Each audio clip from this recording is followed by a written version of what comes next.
ഹൈന്ദവ വോട്ടുകൾ പെട്ടിയിലാക്കാൻ ആഗോള അയ്യപ്പ സംഗമം എന്ന പേരിൽ കാലിക്കസേര സംഗമം നടത്തി നാണം കെട്ട കാരണബോധം സർക്കാരും ദേവസ്വം ബോർഡും അടിച്ചുമാറ്റിയത് അയ്യപ്പന്റെ 5 കിലോ സ്വർണം. അമ്പലം കൊള്ളയിലും നമ്പർ വണ്ണായി മാറിയ കാരണഭൂതത്തിന്റെ സർക്കാരിനെതിരെ ജനരോഷം തിളയ്ക്കുകയാണ്. പെരുന്നയിലെ കട്ടപ്പസ്വാമിയും കാണിച്ചുകുളങ്ങരയിലെ വെള്ളാപ്പള്ളി സ്വാമിയും കാരണബോധത്തിന്റെ അടുക്കളയിൽ വയറു നിറയെ തിന്ന് അധോവായുവും വിട്ടിരിക്കുന്നു. ഇതുപോലൊരു നാണം കെട്ട കാഴ്ച കേരളം ഇന്നേ വരെ കണ്ടിട്ടുണ്ടാവില്ല.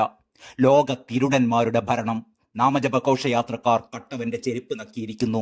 ഇപ്പോഴിതാ ശബരിമല സ്വർണ്ണപ്പാളി വിവാദത്തിൽ ഏറ്റവും പുതിയ പ്രതികരണം പന്തളം കൊട്ടാരത്തിൽ നിന്നും വന്നിരിക്കുകയാണ്.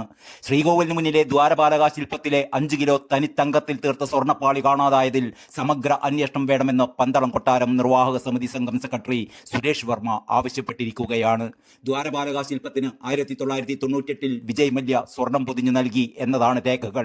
2019 സ്വർണം പൂശാൻ കൊണ്ടുപോയത് ചെമ്പാണ് എങ്കിൽ വിജയ് മല്യ പതിപ്പിച്ച സ്വർണ്ണപ്പാളി എവിടെയെന്ന് അദ്ദേഹം ചോദിക്കുന്നു. സ്മാർട്ട് ക്രിയേഷൻസ് വിശദീകരണത്തിലും വ്യക്തതയില്ല. തൂക്കത്തിൽ വന്ന വ്യത്യാസത്തെ പറ്റിയുള്ള വിശദീകരണം തൃപ്തികരമല്ല.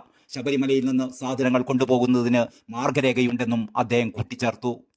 ഉണ്ണികൃഷ്ണൻ പോറ്റിയെപ്പോലെ ഒരാൾക്ക് എടുത്തുകൊടുത്തത് എങ്ങനെയാണ്? ഇയാൾക്ക് സന്നിധാനത്ത് എങ്ങനെയാണ് സ്വാധീനമുണ്ടായത്? ഇതൊക്കെ അന്വേഷിക്കണമെന്നും സുരേഷ് വർമ്മ ആവശ്യപ്പെടുന്നു. ദേവസ്വത്തിന്റെ അറിവോടെയല്ലാതെ പോറ്റിക്ക് പാളികൾ കൊണ്ടുപോകാൻ കഴിയില്ല. തന്ത്രിയുടെ അനുമതിയില്ലാതെ ശ്രീകോവിലിൽ പണികൾ നടക്കില്ല. ശബരിമലയിലെല്ലാം സ്പോൺസർമാരുടെ നിയന്ത്രണത്തിലാണ്. എല്ലാ നിയമങ്ങളും ലംഘിച്ചുകൊണ്ടാണ് ഈ പാളികൾ കൊണ്ടുപോയത്. ഈ നിയമലംഘനം നിസ്സാരമായി കാണരുത്. ഉണ്ണികൃഷ്ണൻ പോറ്റിയെ നേരത്തെ അറിയില്ലെന്നും സുരേഷ് വർമ്മ പറഞ്ഞു. അതേസമയം ശബരിമല സ്വർണ്ണപ്പാളി വിവാദത്തിൽ നുണകൾ പൊളിച്ച് രേഖകൾ പുറത്തുവന്നു. ശബരിമലയിലെ ദ്വാരപാലകരുടെ ശില്പത്തിൽ 1999 സ്വർണം പൂശിയെന്ന് ദേവസ്വം രജിസ്റ്ററും മഹസ്സറും വ്യക്തമാക്കുന്നു. 1999 മെയ് 4 ദ്വാരപാലക ശില്പത്തിൽ സ്വർണം പൊതിഞ്ഞത് എന്നാണ് രേഖകൾ. 1999 മാർച്ച് 27 ദേവസ്വം കമ്മീഷണറുടെ ഉത്തരവനുസരിച്ചാണ് സ്വർണം പൊതിഞ്ഞത്. വീണ്ടും സ്വർണം പൂശാൻ വേണ്ടിയാണ് 2019 ഉണ്ണികൃഷ്ണൻ പോറ്റിക്ക് ഇത് കൊടുത്തത്. ഹൈക്കോടതിയുടേതാണ് കണ്ടെത്തൽ. ദേവസ്വം വിജിലൻസ് കണ്ടെത്തി നൽകിയ രേഖകളിലൂടെയാണ് ഈ കാര്യങ്ങളെല്ലാം സ്ഥിരീകരിച്ചത്. ഇതോടെ ദ്വാരപാലക പാളി ചെമ്പ് എന്ന ഉണ്ണികൃഷ്ണൻ പോറ്റിയുടെ വാദം പൊളിയുന്ന സാഹചര്യമാണ് ഉണ്ടായിരിക്കുന്നത്.